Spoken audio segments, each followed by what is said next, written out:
Mesdames et messieurs, sincèrement, c'est une déclaration infantile de monsieur Biden, le président des États-Unis. Et vous vous souvenez, plusieurs fois d'ailleurs, j'ai fait cette déclaration en disant quoi? Si les présidents américains avaient peur de quelque chose, était la flambée des prix des produits pétroliers à la pompe pendant une campagne électorale.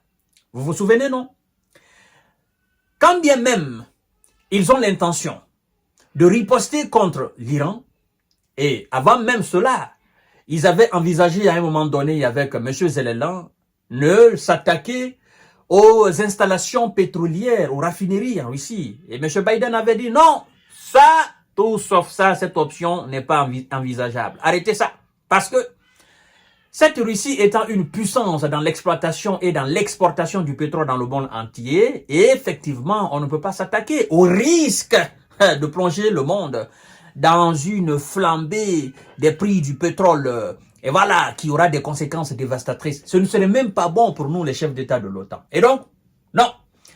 C'était la même chose qui était sur les lèvres d'un certain nombre de responsables de l'administration Biden, mais aussi de M. Benjamin Netanyahou, concernant une éventuelle riposte FAP sur les installations pétrolières iraniennes. Et l'Iran a mis garde. Vladimir Poutine est entré dans la danse, mesdames et messieurs. Oh, il a dit, la Russie est très préoccupée par d'éventuelles frappes sur des installations pétrolières. Alors, ne le faites pas, parce que ça va causer d'énormes problèmes. Et nous n'allons pas rester assis autour de cela.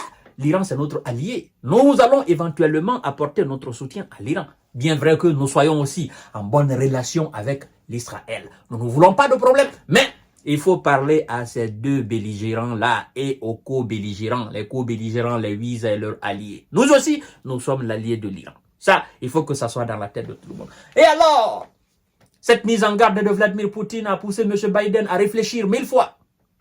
Pentagone, le Congrès américain, le Sénat américain, tous les dinosaures de l'administration américaine ont appelé M. Biden la Maison-Blanche et le dit, gars, il faut éviter de toucher les installations pétrolières. Ça, c'est pas une bonne idée. Il faut dire à ton poulain de changer de fusil de poulet de stratégie. Et alors, M. Biden dit quoi? Mesdames et messieurs, incroyable. Quel revirement spectaculaire. Waouh!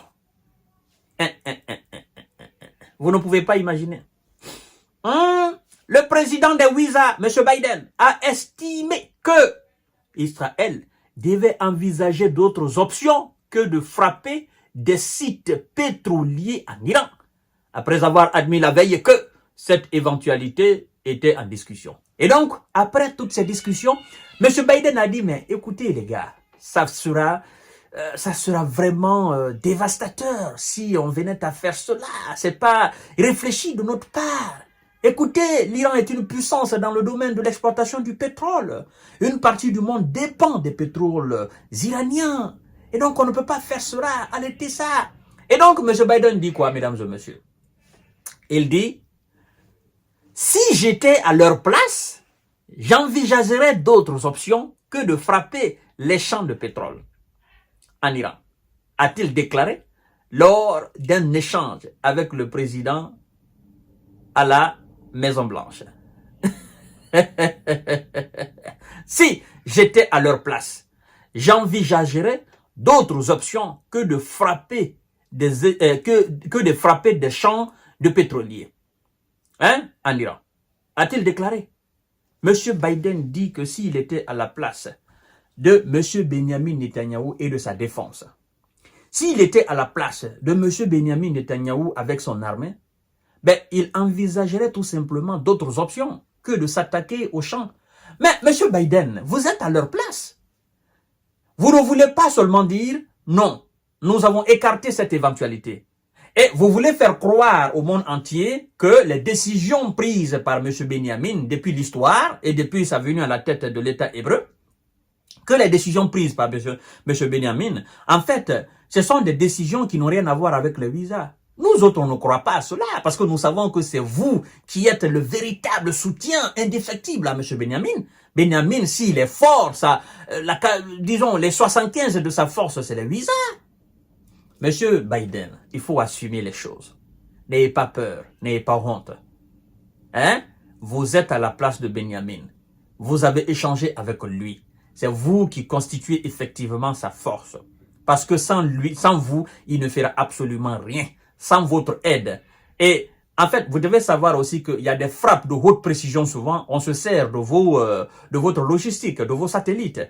Ça, le monde le sait. Les analystes le savent. Et même s'il devrait avoir des frappes sur des installations nucléaires et pétrolières en Iran, on allait se servir de vos satellites, n'est-ce pas? Et de vos appareils de direction pour que les frappes soient très bien précises et chirurgicales. Nous le savons. Maintenant, si vous dites qu'ils doivent envisager d'autres options que de frapper des champs pétroliers, mais ça veut dire tout simplement qu'ils ne vont pas le faire. Parce que vous êtes très bien conscient de ce que cela va entraîner. Le monde s'est levé. Le dirigeant le plus influent de notre planète Terre d'aujourd'hui, M. Vladimir Poutine, se dit très préoccupé par ces éventualités. Et je crois très bien que vous avez réfléchi vous-même, vous vous dites, ça, c'est pas bon. Non, c'est pas bon. Ça va enflammer des choses en Iran. Et effectivement, ça aura des conséquences. Non seulement pour l'Israël, pour l'Iran, mais pour toute la région. Toute la région. Ça va embraser tout le monde. Parce qu'en fait, vous devez savoir, cette partie de notre planète Terre, en fait, les gens sont assis comme ça. Les gens ils n'attendent seulement qu'une inflammation de la situation pour régler des comptes. Et donc, c'est ce qu'il faut éviter. C'est ce qu'il faut éviter. Quand les gens sont assis comme ça, superposés, il faut faire très attention. Parce que ça va pousser les gens à régler des comptes, les uns des autres. Et ça devient une situation incontrôlable. Situation indescriptible, inimaginable. Ça va aller dans tous les sens. L'émir du Qatar a déjà apporté son soutien au Liban. Et a demandé la mise en place de tout ce qui est nécessaire pour aider le peuple libanais. Et tous ceux qui défendent le peuple libanais. Vous êtes conscient de cela. Premièrement. Deuxièmement, il y a le cas de Gaza qui n'est pas encore fini. Troisièmement, il y a Yémen qui est là. Quatrièmement, il y a aussi Cisjordanie. Cinquièmement, il y a l'Irak qui est à la porte. Donc, en fait, le fil de cette région, c'est un fil très fin. Très fin. Et si on ne fait pas attention, on risque de couper ce fil-là et ça ne sera pas joli. Non, ça ne sera pas joli à voir ce qui va se passer là-bas. Ça ne sera pas joli.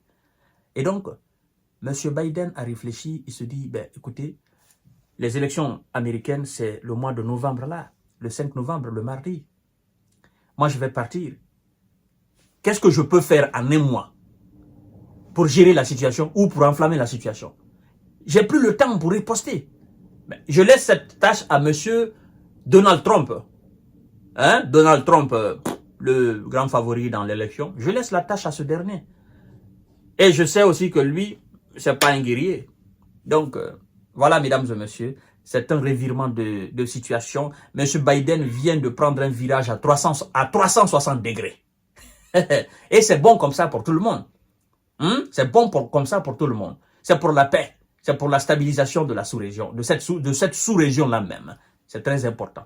Je vous donne rendez-vous tout à l'heure pour notre série d'informations décortiquage. Monsieur Benjamin, attention. Attention et encore attention.